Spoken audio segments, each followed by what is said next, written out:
नमस्कार साथियों, मैं रत्ना वोरा। मेरे YouTube channel advocate Ratna Vora में आप सभी का बहुत बहुत स्वागत है।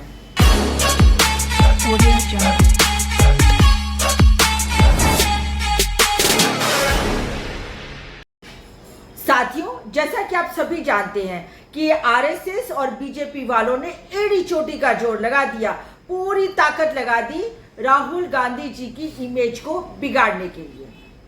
पर ये आरएसएस और बीजेपी वाले लोग भूल गए कि राहुल गांधी जी देश के पहले प्रधानमंत्री स्वर्गीय श्री जवाहरलाल नेहरू के परपोते हैं। जवाहरलाल नेहरू जो एक बहुत बड़े परिवार में से आते थे, उनके पिता मोतीलाल नेहरू देश के नामचीन और बहुत ही फेमस वकीलों में से एक थे, जिन्हें कोई तकलीफ नहीं थी अपने जीवन में। उसके बावजूद भी महात्मा गांधी जी के कहने से वो आजादी के आंदोलन में कूद पड़े और उन्होंने फिर चाहे नमक सत्याग्रह हो, भारत छोड़ो आंदोलन हो, असहयोग आंदोलन हो, सभी तरह के आंदोलनों में गांधी जी के साथ कंधे से कंधा मिलाकर आजादी की लड़ाई में भाग लिया। और एक बार नहीं, दो बार नहीं, 9 बार उन्होंने जेल में अपने सजा काटी है, अंग्रेजों की जेलों में सजा काटी है। ऐसे श्री जवाहरलाल नेहरू के परपोते हैं राहुल गांधी। देखिए जवाहरलाल नेहरू देश की आजादी के पहले भाषण में क्या कहते हैं।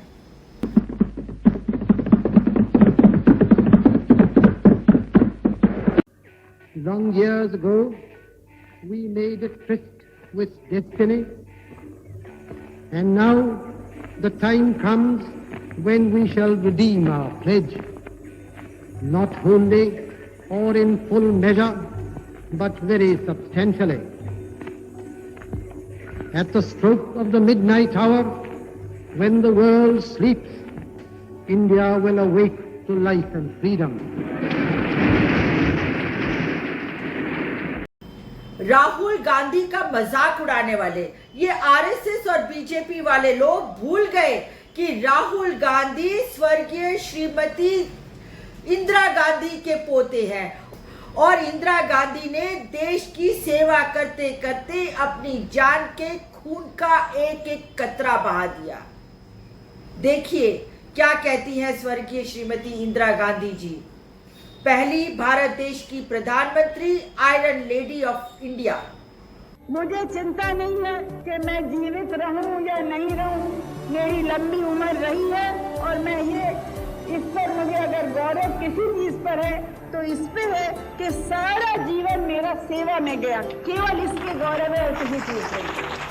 और जब तक मुझमें सांस है तब तक सेवा ही में जाए, और जब मेरी जान जाएगी तो मैं कह सकती हूँ कि एक एक खून का खतरा जितना मेरा है, वो एक एक खून एक भारत को जीवित करेगा, भारत को मजबूती देगा। इस देश के लोकतंत्र को मेरे परिवार के खून ने सींचा है। जो सोचता है कि हमें अपमानित करके हमें डराएंगे, हमें धमकाएंगे, जो सोचता है कि तमाम एजेंसियों को लगाकर हम पे छापे मारकर हमसे कुछ भी कर ले, हमको हमें डराएंगे, वो गलत सोचते हैं। डरने वाले नहीं है, हम और मजबूती से लड़ेंगे। ये आरएसएस के और बीजेपी के लोग राहुल गांधी का मजाक उड़ाते हुए उन्हें बच्चा कहते हैं, तो जान लीजिए प्रधानमंत्री श्री राजीव गांधी के सपूत हैं और राजीव गांधी उन्होंने भी देश की सेवा करते करते अपने जान की बलिदान दे दिया। देखिए राजीव गांधी क्या कहते हैं इस वीडियो में। चाहे कोई भी कुर्बानी की जरूरत हो, वो कुर्बानी हम देने को तैयार होंगे, लेकिन भारत को हम कमजोर नहीं होने देंगे, भारत को हम टूटने नहीं देंगे। अगर इंदिरा जी ने मुझे कुछ सिखाया तो मुझे ये सिखाया था कि देश के लिए कोई भी कुर्बानी कम नहीं है। चाहे कैसी भी कुर्बानी का सामना करना पड़े, चाहे कैसी भी मुश्किलों का सामना करना पड़े, चाहे जान देना पड़े, देश के लिए जान हाजिर है, कोई भी कुर्बानी हाजिर। तेरी मिट्टी में मिल जावा, गुल बन के मैं खिल जावा, इतनी सी है दिल की आरज़ू। तेरी नदियों में बह जावा, तेरे खेतों में लहरावा, इतनी सी है दिल की आरज़ू।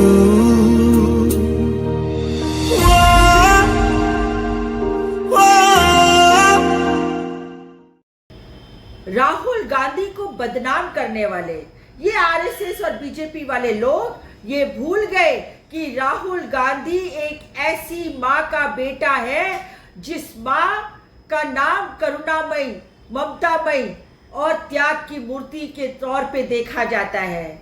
ये वो माँ है जब वो भारत देश में स्वर्गीय श्रीमती इंदिरा गांधी की बहू बन के आई तो एक सुंदर सुशील गृहिणी के रूप में पूरा घर संभाल लिया। ये वो माँ है जिसने अपने पति के साथ पतिव्रता का धर्म निभाते हुए भारत देश की मिट्टी को सिंदूर की तरह लगाया था। ये वो माँ है जिसने अपने बच्चों को पढ़ा लिखा के एक अच्छी शिक्षा देकर एक देश का अच्छा नागरिक बनाया है। ये वो माँ है जिसने 2004 में मौका था, समय था, सब कुछ था, उसके बावजूद भी प्रधानमंत्री जैसी कुर्सी का त्याग करके उन्होंने डॉक्टर मनमोहन सिंह को भारत देश का प्रधानमंत्री बनाया। उन्होंने भारत देश के पहले सिख समुदाय में से आने वाले व्यक्ति को डॉक्टर मनमोहन सिंह को प्रधानमंत्री बनाया।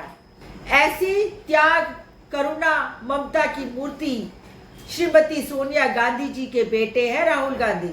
I came to India in 1968 as the daughter-in-law of Indira Gandhi. This is my home. This is my country. It is here in my country, India. It is in its earth that the blood of my loved one is mingled. It is here that I will breathe my last. And it is here that my ashes will mingle with those of my loved ones.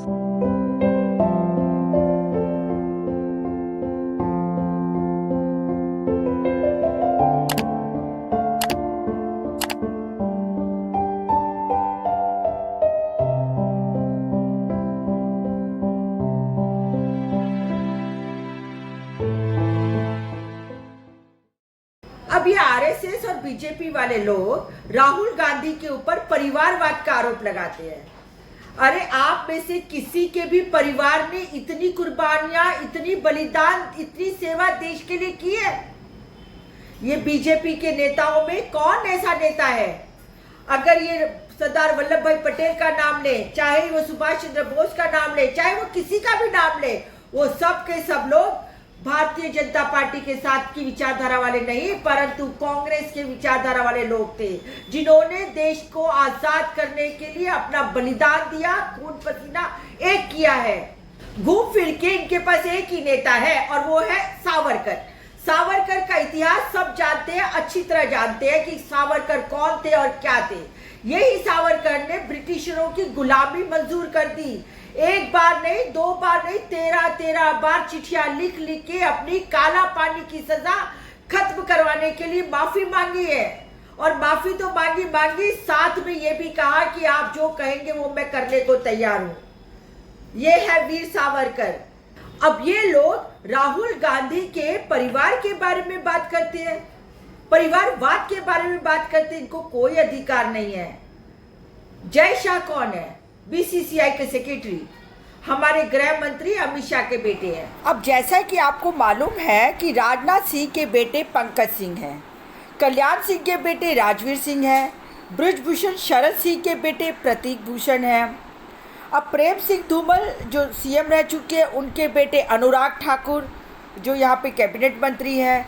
Yashwant Sinha के बेटे जयंत सिन्हा, वो भी BJP के सांसद है। ठाकुर प्रसाद जो BJP के founder member थे, उनका बेटे रविशंकर प्रसाद, वो भी कैबिनेट मंत्री रह चुके। बीएस येदियुरप्पा के दो बेटे बीवाई विजेंद्र और बीवाई राघवेंद्र, दोनों एक विधायक और एक सांसद हैं। रमन सिंह के बेटे अभिषेक, विजया राजे सिंधिया की सबसे छोटी बेटी यशोधरा राजे सिंधिया, वसुंधरा राजे सिंधिया का बेटा दुष्यंत, गंगाधर फडणवीस का बेटा देवेंद्र फडणवीस। ऐसे तो कितने ही नाम हैं, लिस्ट तो बहुत लंबी है और हर राज्य और हर प्रदेश में ये लिस्ट मिल जाएगी। अब मोदी जी को तो सिर्फ परिवारवाद में अपोजिशन का ही परिवार दिखता है और वो भी खास करके गांधी परिवार दिखाई देता है। अरे भाई, मैं तो ये कहना चाहती हूँ, जो खुद शीशे के घरों में रहते हैं वो दूसरों के घरों पे पत्थर नहीं फेंका करते हैं। अब ये बात मोदी जी को कौन समझाए? ये तो मैंने कुछ ही नाम गिनाए हैं। आप भारतीय जनता पार्टी की लिस्ट निकाल के देख लीजिए, पता चल जाएगा कि कितना ज्यादा परिवारवाद आज भारतीय जनता पार्टी में है। चलो अब कुछ राहुल गांधी जी की बात करते हैं। ये सच है कि राहुल गांधी जी का जन्म एक राजनीतिक परिवार में, देश की कह सकते हैं कि प्रथम राजनीतिक परिवार में हुआ, परंतु उनको सोने की थाली में सजी हुई राजनीति सौगात में नहीं मिली, कोई भेंट में नहीं मिली। उन्होंने मेहनत की है और ये बंदा मेहनत कर रहा है लगातार रात दिन,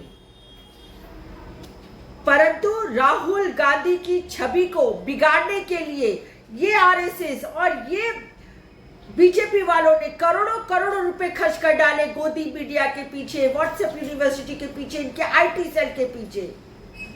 पर जहां सच्चाई होती है ना, जीत हमेशा उसी की होती है। राहुल गांधी सच्चे थे और सच्चे हैं, इसीलिए निकल पड़े पब्लिक के बीच में, कन्याकुमारी से कश्मीर तक, सुबह शाम रात दिन, आंधी तूफान बर्फ कुछ भी देखे बिना निकल पड़े और 4000 किलोमीटर की यात्रा पूरी करी। आज देश के बच्चे बच्चे के मुंह पे सिर्फ और सिर्फ राहुल गांधी का नाम है। जहां देखिए वहां राहुल गांधी ही दिखाई दे रहे हैं। 2 महीने से ज्यादा हो गए, मणिपुर जल रहा है, पर हमारे मन की बात करने वाले प्रधानमंत्री को फुर्सत नहीं है मणिपुर जाने की या मणिपुर के बारे में 2 शब्द भी कहने की। देखिए राहुल गांधी जी क्या कहते हैं। हिंदुस्तान में लोकतंत्र पर आक्रमण हो रहा है और इसका हमको हर रोज नए नए उदाहरण मिल रहे हैं। सवाल पूछना मैं बंद नहीं करूंगा। नरेंद्र मोदी जी का अदानी के साथ क्या रिश्ता है और 20,000 करोड़ रुपए किसके हैं, मैं पूछता जाऊंगा। मुझे कोई डर नहीं लगता इन लोगों से। और अगर ये सोचें कि मुझे डिस्क्वालीफाई करके, धमका के, जेल में डाल के मुझे बंद कर सकते, नहीं, मेरी वो हिस्ट्री नहीं है। मैं हिंदुस्तान के लोकतंत्र के लिए लड़ रहा हूं और मैं हिंदुस्तान के लोकतंत्र के लिए लड़ता रहूंगा। किसी चीज से नहीं डरता हूं, यह सच्चाई है। आज तक के इतिहास में, भारत देश के इतिहास में तो आज तक ऐसा नहीं बना कि किसी राजनीतिक व्यक्ति को या किसी भी व्यक्ति को मानहानि के केस में 2 साल की मैक्सिमम सजा हुई हो। ठीक है, दिलवा दी आपने सजा, कोई बात नहीं। 24 घंटे भी नहीं हुए थे, आपने राहुल गांधी की संसद की सदस्यता भी खत्म कर दी, कोई बात नहीं। 18 दिन के अंदर आपने राहुल गांधी का घर भी छीन लिया, कोई बात नहीं। कहां तक आप राहुल गांधी जी को दबाएंगे, उनको परेशान करेंगे, उनको हैरान करेंगे। पर एक बात है, जितना ज्यादा आप राहुल गांधी जी को परेशान करने की कोशिश करते हैं, उतना ही ज्यादा राहुल गांधी लोगों के बीच में लोकप्रिय होते जा रहे हैं। सब देख रहे हैं, जनता है, सब जानती है। अंत में इतना ही कहूंगी कि विजय सच्चाई की होगी। जो देश की एकता के लिए, जो देश की अखंडता के लिए, जो देश के छोटे छोटे प्रश्नों के लिए घूम रहा है, जो देश में महंगाई दूर करने के लिए, जो देश में बेरोजगारी दूर करने के लिए, जो देश की माँ बहन बेटियों का सहारा बन के घूम रहा है, कल को जीत उसी की होगी। समय आएगा, हर किसी का समय आता है और राहुल गांधी का समय आएगा। ये मैं नहीं कह रही हूं, पूरा देश कह रहा है, पूरे देश की आवाज कह रही है, पूरे देश की महिलाएं कह रही हैं, माँ बहन बेटियां कह रही हैं, छोटे बच्चे बड़े बुजुर्ग सब कह रहे हैं। देखिए राहुल गांधी की आंधी चल पड़ी है और साथ में उनका साथ देने के लिए उनकी बहन मजबूती से खड़ी है, प्रियंका गांधी जी। समय पलटने वाला है, समय बदलने वाला है, हर किसी का समय बदलता है। और तो और गुरुत्वाकर्षण का नियम है, जो चीज जितनी ऊपर जाएगी एक दिन नीचे उतरेगी, उतरेगी और उतरेगी। और अब तो मोदी का भी करिश्मा उतरने लगा है, फीका पड़ गया है, थक गए हैं। उनको खुद आरएसएस कोने में बिठाने की बात कर रही है। अब उनके नाम पे दोबारा से इलेक्शन लड़े ऐसी कोई गुंजाइश दिखती नहीं है, क्योंकि इन्होंने इतनी ज्यादा जुमलेबाजी कर दी है, इतनी ज्यादा उलट पुलट मन की बात कर दी है कि लोग इनके से परेशान हो गए हैं, इनसे निजात पाना चाहते हैं, देश को इनसे आजाद कराना चाहते हैं। तभी तो राहुल जी ने एक नारा दिया है कि देश में नफरत की बाजार में मोहब्बत की दुकान खोलिए, डरो मत, किसी से डरने की जरूरत नहीं है। मौत तो एक ही बार आनी है ना, जब आएगी तो चले जाएंगे, पर डरो मत। यही राहुल गांधी का संदेश है। मोहब्बत, भाईचारा, अपनापन, सही अर्थों में हर किसी को साथ में लेके चलना, यही राहुल गांधी का संदेश है। छोड़ो कल की बात, कल की बात नए दौर में लिखेंगे मिलकर नई कहानी। हम हिंदुस्तानी, हम हिंदुस्तानी। छोड़ो कल की बातें, कल की बात पुरानी, नए दौर में लिखेंगे मिलकर नई कहानी। हम हिंदुस्तानी, हम हिंदुस्तानी, हम हिंदुस्तानी, हम हिंदुस्तानी।